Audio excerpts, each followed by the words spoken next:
Hello everyone!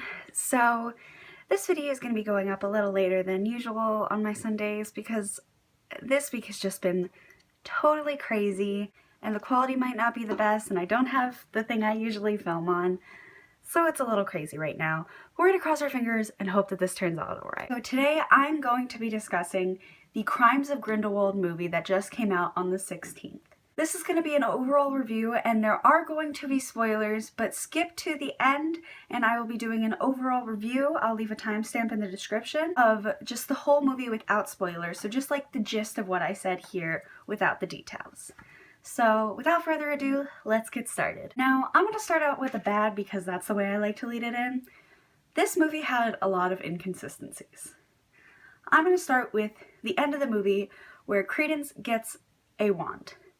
Grindelwald goes ahead and gives Credence a wand, but the wand chooses the wizard. So I don't know if this was Grindelwald's old wand or what was going on, but that was definitely very strange considering Credence literally breaks a mountain. Like, to me that would be a no, that wand isn't for you. So just a little confused about that, but maybe there's some sentimental value in it. The second thing is the Hogwarts land. Although the school seems very similar, the land outside of Hogwarts is really strange. Like, how did Lena and Newt get to that little island thing where Pickett was? None of that really makes sense because it wasn't in the original films. Now, I understand that land can change over time, but it was just too inconsistent to really feel like real. So I'm not really sure about that either. Another little inconsistency was the unbreakable vows. I understand that Grindelwald and Dumbledore did a blood oath and they slit their hands, but at the same time, when Tina was going over the Lestrange brothers' hands, she was like, oh, there seems to be signs of an unbreakable vow, meaning there were cuts on the hands. So is that saying that the blood oath is a type of unbreakable vow, or is it saying something completely different? On top of the inconsistencies, there were some stylistic choices that I didn't really enjoy. Nothing too crazy though, just some things that took me out of the movie and out of the story.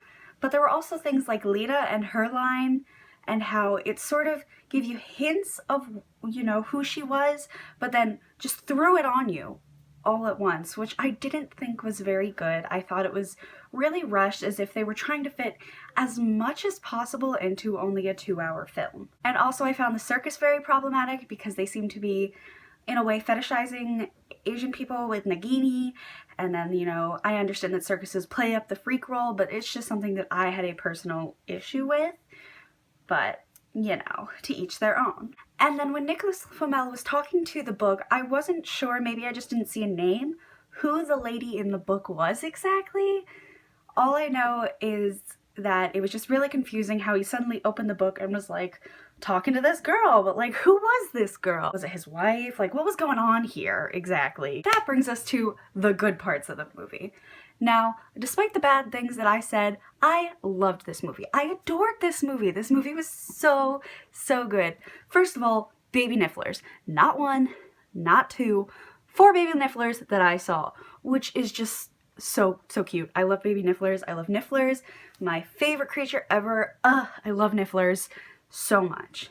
And then Nicholas Flamel was just a cutie pie. The way he walked was super cute. It made me laugh.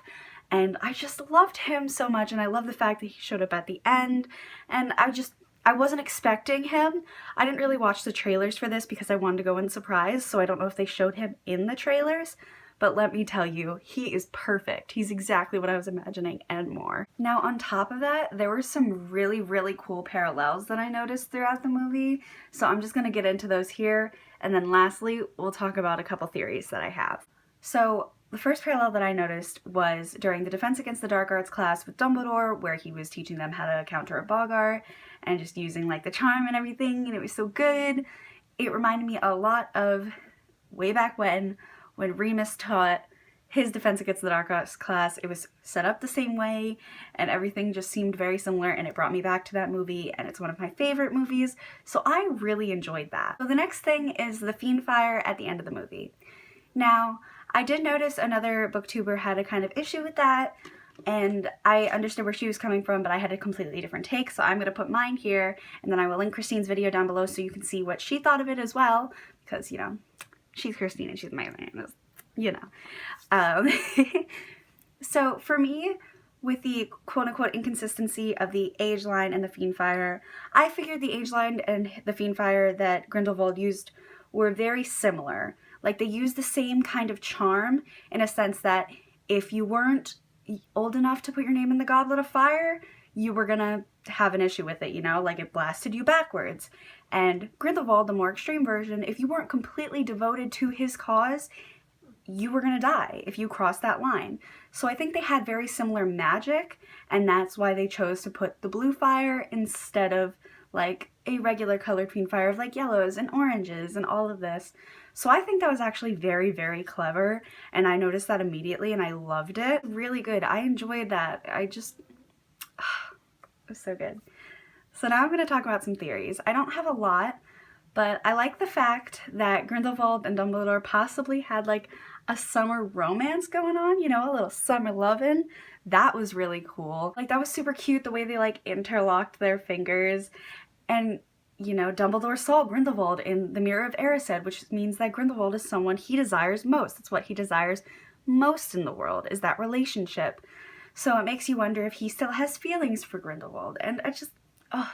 And then with the whole Queenie thing, I found that very emotional, but something must have happened. I feel like they cut a lot of dialogue out because I don't think she would have switched so easily, even though she loved Jacob.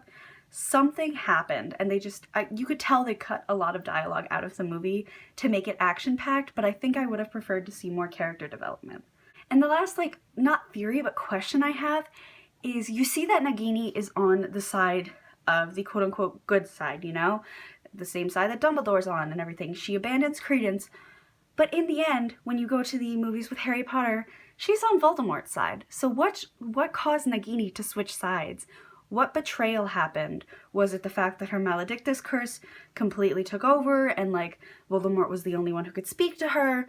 What was going on with that? So now I'm going to talk about just the overall gist for the people who want to skip to the end to see, you know, what my overall thoughts were on the movie. So my overall thoughts were, although there are some inconsistencies, a lot of them can be explained. Lita's storyline was a little bit rushed, but the good parts are like baby Nifflers, and Flamel, as we all know, shows up in the movie.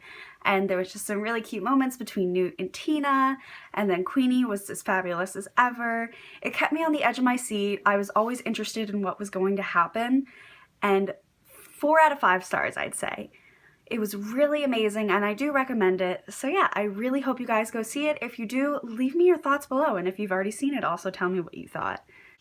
Editing Brittany here, a little spoiler alert, because I'm going to talk about part of the movie real quick, and then as soon as you see that it's no longer this clip, spoilers are going to be over.